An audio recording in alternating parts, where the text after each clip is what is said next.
आदारिहन दैमारि बिथाङा जि मानसिखौ मोखाङावनो नायगार थगायनो हायो सासे सिनियर दैदेनगिरिया बेबायदि मिसलिया नंखाय बाथ्रा बुंनाया जोबोरैनो लाजिनांथाव आरो लाजिथाव जादों। सार दिपेन बर'आ उदालगुरिनि बासिन्दा नङा होननानै बिथाङा मिडियानि सिगाङाव बुंदों। बेवहाय रोखा रोखायै जोंनियाव प्रुफ दङ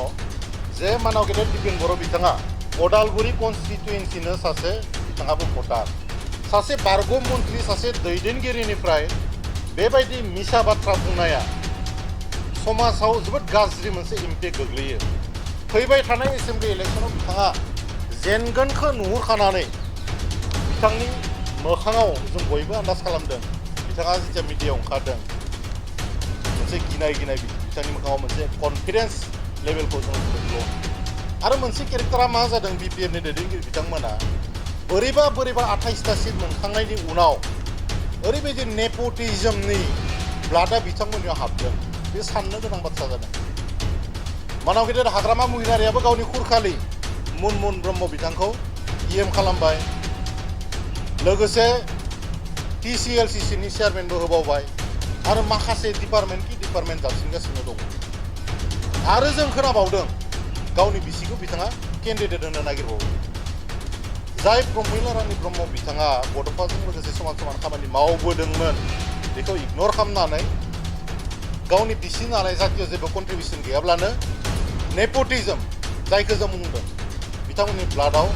मोनसे इग'नि प्रब्लेम फैदों। बेखायनो गावनि बंस'नि मानसिफोरखौ बिथांमोना लासै पलिटिकेलाव एंगेज खालामनो नागिरदों। होनबा डेम'क्रेसिनि मिनिङा मा थाखो? दिनै रिहन दैमारि बिथाङा बुंदों जे आङो आरो खननै इलेक्सन गेलेनो हाबावो बेनि उनाव आं गावनि फिसालाखौ लाबोगोन। बिथाङा माबा रेलवेनि साख्रि बायदि मोनदों नामा? गाव रिटायार जाखांनायनि उनाव सोरखौबा सोसनलांनो? जुदि बिनि फिसाज्लाया रायजो राजानि खामानि मावाखैबा समाजनि खामानि मावाखैबा हारिनि खामानि मावाखैबा एकमात्र रिहन दैमारि बिथांनि फिसाला जानायनि थाखायनो एमएलए जानो मोनगोन नामा? दिनै रायजो राजाखौ जेरैबायदि बिथाङा थगायनो नागिरगासिनो दङ बिथांखौ खनसे एमएलए खालामनाय माने रिहन दैमारिखौ आरो खनसेबाव जुदि एमएलए खालामोबा आरो बिथांनि सम्पतिखौ आरो बारायबावना होनाय। रायजो राजाफ्रा दिनै रोखा नुहुरदों जे रिहन दैमारि बिथांखौ जुदि फिन खनसेबाव देरहाहोयोब्ला बिथांनि बिल्डिंआ आरो जौबावगोन, बिथांनि प्रपार्टिया आरो इनक्रिज जाबावगोन। बेखायनो रायजो राजानि खामानि मावग्रा जातिनि खामानि मावग्रा जाय मानसिया 25 बोसोर जातिनि थाखाय सेक्रिफाइस खालामबाय सार दिपेन बर' बिथांखौ दिनै उदालगुरिनि रायजो राजाया नागिरदों। खुलुमबाय मिडियानि लोगो नोंथांमोन। जोबोद इम्पर्टेन्ट बाथ्राखौ लानानै दिनै उदालगुरियाव प्रेस मिट खालामनाय जादों। बिपिएफनि सासे सिनियर दैदेनगिरि आदारिहन दैमारि बिथाङा जि मानसिखौ मोखाङावनो नायगार थगायनो हायो बेनि फोरमानखौ नोंथांमोननि सिगाङाव बिटिआरनि रायजो राजानि सिगाङाव जोङो एक्सप'ज खालामनो नागिरदों। बिथाङा मिडिया बाइटआव मैया बावैसो ओरैबायदि मोनसे मिसलिया बाथ्रा बुंनानै उदालगुरिबासिखौ मिसलिड खालामनो नागिरदों। सासे सिनियर दैदेनगिरिया बेबायदि मिसलिया नंखाय बाथ्रा बुंनाया जोबोरैनो लाजिनांथाव आरो लाजिथाव जादों। बिथाङा बुंदों जे दुलाराय बर' फरायसा आफादनि मानाव गेदेर आफादगिरिया बिथांनि थाखाय फेक्टर नङा। बिथाङा बे बाथ्राखौ बुंबाय थानाय समाव बिथांनि मोखाङाव रायजोफ्रा मोनसे गिनाय आरो सोमखिखांनाय मोनसे नुदों। आदारिहन दैमारि बिथांनि मोखाङाव फार्स्ट टाइम मोनसे गिनाय नुदों। थांनाय इलेक्सनफोराव बिथाङा मिनि देरहादोंमोनब्लाबो दिनै मानो बिथाङा दुलाराय बर' फरायसा आफादनि बादग' आफादगिरि सार दिपेन बर' फैनायनि थाखाय बिथाङा सान हर उन्दुनो हायै जादों होननानैबो जों खोनादों। दा बाथ्राया जाबाय सासे सिनियर दैदेनगिरि बिथाङा मोनसे समाव मिनिस्टार जादों आरो बिथाङा गोबाव सम एमएलएबो जादों। नाथाय दिनैनि तारिखआव बिथाङा गावनि गोसोखौ हमथानो हायैयाव गाव मोनसे गिखांनाय मोननानै सम्भब बिथांनि ब्रेना खामानि होआखै। आसलथे बिथाङा गोबां समाव उदालगुरिबासिखौ थगायबोदों। बेनि फोरमानखौ नोंथांमोननो जोङो स्पष्टयै दिनैनि तारिखआव होनो नागिरदों। बिथाङा बुंदों दुलाराय बर' फरायसा आफादनि बादग' आफादगिरि सार दिपेन बर'आ उदालगुरिनि बासिन्दा नङा होननानै बिथाङा मिडियानि सिगाङाव बुंदों। आच्चा एसेबां गिदिर मिसा बाथ्रा बुंनायनि सिगाङाव बिथाङा मानो खनसे सानना नायासै? बिथाङा गोबाव सम जिहेतु उदालगुरि कनस्टिटुयेन्सिखौ नेतृत्व होबोनो खाबु मोनदों आरो बेखिनि खाबुखौ रायजो राजा बिथांमोना बिथांनो होदों। नाथाय बिथाङा दुलाराय बर' फरायसा आफादनि मानाव गेदेर बादग' आफादगिरि बिथांखौ जेरैबायदि तुच्छ तासिल्य खालामनानै रायजो राजाखौ बिपथे बा नंखाय लामाथिं दैदेनलांनो नागिरदों बिनि फोरमानखौ जों नोंथांमोननो होनो नागिरदों। इलेक्शन कमिशन अफ इन्डिया नोंथांमोननो जोङो दसे उनाव वाट्सएपआवबो होगोन आरो जोंनियाव सफ्ट कपिबो दङ नोंथांमोना लानो हागोन। बेवहाय रोखा रोखायै जोंनियाव प्रुफ दङ जे मानाव गेदेर दिपेन बर' बिथाङा उदालगुरि कनस्टिटुयेन्सिनो सासे बिथाङाबो भटार आरो बिथांनि जि भट सेन्टार 555 पुरनि गरायमारि उदालगुरि जिल्ला उदालगुरि अखम आसाम 784509 बेवहाय सिरियल नाम्बार दङ 887 एसेम्बली कनस्टिटुयेन्सि नाम्बारा 46 उदालगुरि पार्ट नं आरो नामा दोङो पुरनि गरायबारि एलपि स्कुल राइट साइडआव 103 पुरनि गरायमारि प्राथमिक विद्यालय पोलिंग स्टेशन पुरनि गरायबारि एलपि स्कुल। दा बेनो रोखा फोरमान जे मानाव गेदेर दुलाराय बर' फरायसा आफादनि बारग' आफादगिरि दिपेन बर' बिथाङा उदालगुरि कनस्टिटुयेन्सिनो सासे भटार होनबा मा मोखांजों मा खुगाजों आदा रिहन दैमारि बिथाङा रायजो राजाखौ मिसलिड खालामनो नागिरदों। सासे बारग' मन्त्रि सासे दैदेनगिरिनिफ्राय बेबायदि मिसा बाथ्रा बुंनाया समाजाव जोबोद गाज्रि मोनसे इम्पेक्ट गोग्लैयो। दा बेखायनो फैबाय थानाय समाव बिथांखौ जों खावलायदों जाहाथे रायजो राजाखौ गले गले बेबायदि जाहाथे बिथाङा मिसलिड खालामा। फैबाय थानाय एसेम्बलि इलेक्सनाव बिथाङा जेनगोनखौ नुहुरखानानै बिथांनि मोखाङाव जों बयबो आन्दाज खालामदों बिथाङा जेथिया मिडियायाव ओंखारदों मोनसे गिनाय बिथांनि मोखाङाव मोनसे कनफिडेन्स लेभेलखौ जोङो जोबोद ल' नुदों। दा जायखिजाया बिथाङा जेरैबायदि मानाव गेदेर एबसुनि बारग' आफादगिरि दिपेन बर' सारखौ बेस्ट उइसेस होदों जोंबो बिथांखौ होदों नोंथाङा जेननायनि थाखाय रेडि जाना था जेननायनि थाखायबो नोंथांखौ जोङो एडभान्स बेस्ट उइसेस हरदों। बेजोंनो लोगोसे मोनसे बाथ्राखौ बुंबावनो नागिरदों नोंथाङा जेरैबायदि बुंनो नागिरदों सोरबा आंनि थाखाय फेक्टर नङा आरो फेक्टर नङाबा नोंथाङा बिथांनि मुंखौ लानाय नङामोन। फेक्टरखायनो नोंथाङा मुं लानो गोनां जादों दिनैनि तारिखआव आरो थांनाय गोलाव समाव नोंथांनि नेतृत्वआव उदालगुरि कनस्टिटुयेन्सिया जेरैबायदि जौगानांगौमोन बेबायदि जौगायाखै। आरो मोनसे केरेक्टारा मा जादों बिपिएफनि दैदेनगिरि बिथांमोना बोरैबा 28टा सिट मोनखांनायनि उनाव ओरैबायदि नेपटिजमनि ब्लाडा बिथांमोननियाव हाबदों बे साननो गोनां बाथ्रा जादों। मानाव गेदेर हाग्रामा महिलारियाबो गावनि खुरखालि मुनमुन ब्रह्म बिथांखौ इएम खालामबाय लोगोसे टिसिएलसिसिनि चेयारमेनबो होबावबाय आरो माखासे डिपार्टमेन्ट जाबसिनगासिनो दङ। आरो जों खोनाबावदों गावनि बिसिखौ बिथाङा केन्डिडेट होनो नागिरबावदों। जाय प्रमिला रानी ब्रह्म बिथाङा बड'फाजों लोगोसे समान समान खामानि मावबोदोंमोन बेखौ इगनर खालामनानै गावनि बिसि नालाय जातियाव जेबो कन्ट्रिबिउसन गैयाब्लानो नेपटिजम जायखौ जों बुंदों बिथांमोननि ब्लाडआव मोनसे इग'नि प्रब्लेम फैदों। बेखायनो गावनि बंस'नि मानसिफोरखौ बिथांमोना लासै पलिटिकेलाव एंगेज खालामनो नागिरदों।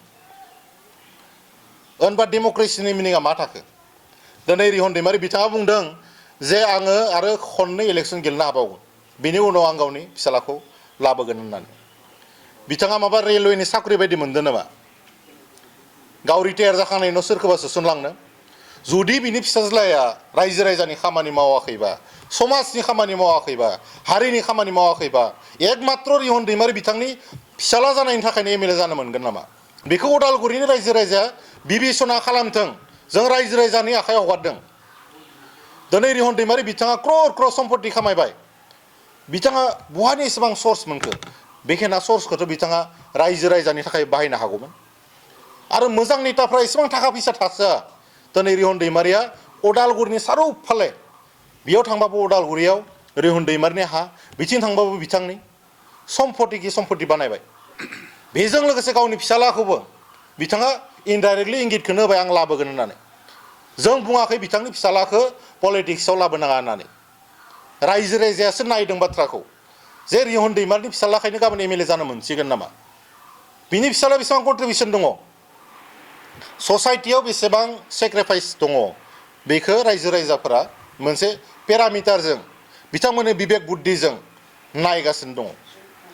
दिनै सेम हाग्रामा महिलारि बिथांजोंनो बिथाङाबो नेपटिजमनि फारसे लांगासिनो दङ नामा दिनै गावसोरनि फिसालाफोरखौ एमएलए एमसिएलए बानायनो थाखायसो बिथांमोनखौ जोङो पाब्लिकनि रिप्रेजेन्टेटिभ हिसाबै जोङो सायख'दोंमोन नामा गोबां कुइसनफ्रा दङ बिथाङा थांनाय समाव जितु केबिनेट मिनिस्टारबो जादोंमोन बै समाव बिथाङा उदालगुरिबासिनि थाखाय बेसेबां सिरियासलि खामानि मावखो बै समाव बिथाङा जुदि खामानि मावनायबा दिनैनि तारिखाव उदालगुरिनि अबस्थाया आरो जौगानाय जानो नांगौमोन थारमाने बिथाङा बै समाव सम्पति लुथिनायनिसो खामानि मावदों आरो नोंथांमोनाथ' नायबायनो पलिटिक्सनि थाखायसो एसेबां मिसा बाथ्रा बुंनो हायो दिनै गावनि फिसालाखौ बिथाङा फैसा राननायाव बाहायगासिनो दङ फैसा राननाय माबा समाजनि खामानि मावनाय जायो नामा सोरखौबा लोंहोनाय माबा जाहोनायनिबो बेबस्था खालामबाय थादों बेखौ गावनि फिसालानो दायित्व होदों माने मा मानसिफोरखौ गाज्रि लामाथिं दैदेननो नागिरदों सासे सिनियर लिडारनिफ्राय बेबायदि रायजो राजाया खमसे खम उदालगुरिबासिया एक्सपेक्ट खालामाखैमोन दिनै रायजो राजाखौ जेरैबायदि बिथाङा थगायनो नागिरगासिनो दङ बिथांखौ खनसे एमएलए खालामनाय माने रिहन दैमारिखौ आरो खनसेबाव जुदि एमएलए खालामोबा आरो बिथांनि सम्पतिखौ आरो बारायबावना होनाय बिथांखौ रायजोफोरा माने सम्पति खामायनो चान्स होबाय थानो ना मोनसे समाव जाय मानसिया 25 बोसोर गोलाव सम जिबननि बर'नि मोनसे भाइब्रेन्ट अर्गेनाइजेसन जायखौ बेकबन अफ दि बड' ससाइटि होननानै बुंदों दुलाराय बर' फरायसा आफादाव 25 बोसोर जातिनि थाखाय होबोनाय जातिनि थाखाय संग्राम खालामबोनाय सार दिपेन बर'खौ सायख'नो ना सासे कराप्टेड लिडार रिहन दैमारिखौ थाखा फैसा खामायबावनो चान्स होनो बे डिसिसना खिन्थु दिनै उदालगुरिबासिनि सायाव मोनफैबाय रायजो राजाफ्रा दिनै रोखा रोखा नुहुरदों जे रिहन दैमारि बिथांखौ जुदि फिन खनसेबाव देरहाहोयोब्ला बिथांनि बिल्डिंआ आरो जौबावगोन बिथांनि प्रपार्टिया आरो इनक्रिज जाबावगोन बेखायनो रायजो राजानि खामानि मावग्रा जातिनि खामानि मावग्रा जाय मानसिया 25 बोसोर जातिनि थाखाय सेक्रिफाइस खालामबाय सार दिपेन बर' बिथांखौ दिनै उदालगुरिनि रायजो राजाया नागिरदों बिथांखौ सिरियासलि नागिरदों आरो बेखायनो दाखालिनि बिथांनि जि जयनिं प्रग्राम बेयावहाय लोब लोब बर'नि मेन इन्टेलेक्सुवेलफोरा जायफोरा बर'नि थै दङ बर' रायजो राजाखौ जाय मोजां मोनो बर' हारिखौ जाय मोजां मोनो लोगोसे गुबुन हारिफोराबो बिथांखौ बरायनो थाखाय जयनिं प्रग्रामाव लैहोर लैहोर बाहागो लादों आरो बेखौ नुनानैथ' रिहन दैमारि बिथाङा फाग्ला बायदि जादों बिथाङा मोजां उन्दुनो हायाखै बेखायनो बिथाङा मिडियायाव जानला मानला बुखिदलाबायदों गतिके आं खावलायदों जुदि बिथाङा एसे साननाय हनायनि जुदि असुबिदा जामारबायबा बिथाङा खनसे एसे रेस्ट लानायनि बाथ्राखौ साननांगौ बिथाङा बुंदोंथ' 10 बोसोरनि उनाव रिटायारमेन्ट लागोन होननानै बिथाङा 10 बोसोरनि उनाव रिटायारमेन्ट लानाय लायै बेयो बिथांनि खोथासै खिन्थु बिथाङा जे गावनि फिसाज्लाखौ सोरखौबा जौ दौनो सोरखौबा माबा गेलेनो सोरखौबा गाज्रि लामाथिंजे दैदेननो नागिरगासिनो दङ बेखौ खिन्थु समाज सिबाखिया नायगासिनो दङ दा बेखायनो जों फैबाय थानाय समाव आदा रिहन दैमारि बिथांखौ रायजो राजाखौ मिसलिड खालामनाय आरो मिसलिया बाथ्रा बुंनायनिफ्राय गोजानाव थानो थाखाय गुरै खावलायदों मोनसे आलादा सोंथि जिहेतु बिटिआरआव कर्टजों फैफानाय माखासे इन्स्टिटिउसनफोर दा हमनानै ला आम्बागावआव खननै बेखेवनाय जाबाय बेखौ जों क्लियार मोनदां कुइसनखौ बुजि मोनदों दिनै बिथांमोना मानाव गेदेर प्रमद बर'नि समाव जिफोर सेंसन जाखानाय खामानि बिथांमोना डाबल इनागुरेसन खालामनो नागिरो जेरावबो बिथांमोना खालामदों बिथांमोननि जिथु सेना जानाय एग्रेसिभ आखु बेखायनो बिपिएफ राजखान्थि हान्जाखौ नै 5 मायाव मानसिफ्रा गाज्रि मोनदों दिनै मानव गेदेर प्रमद बर'आ जिफोर प्लानिंखौ खालामना गालांदोंमोन आरो दुलाराय बर' फरायसा आफाद एनडिएफबि आरो इउबिपिअनि नाजानायाव बर' रायजो राजानि नाजानायाव बिटिआर सुक्तिनि उनाव बिटिआर सुक्तियाव जिफोर जों मोनबोखानाय माखासे इनस्टिटिउसनफोर बेफोरखौ बिथांमोना दिनै इलेक्सन खाथिखाय बेखेवफ्लादों बेफोर ओरैबाबो जाखानो गोनांमोन नाथाय गावसोरा पलिटिकेल माइलेन्स लानो थाखाय आरो पलिटिकेल क्रेडिटखौ लानो थाखाय बिथांमोना मोनसेनि उनाव मोनसे बेखेवगासिनो दङ नांगौबा बिथांमोना बै समाव थांनाय 5 बोसोराव जानाय किसुमान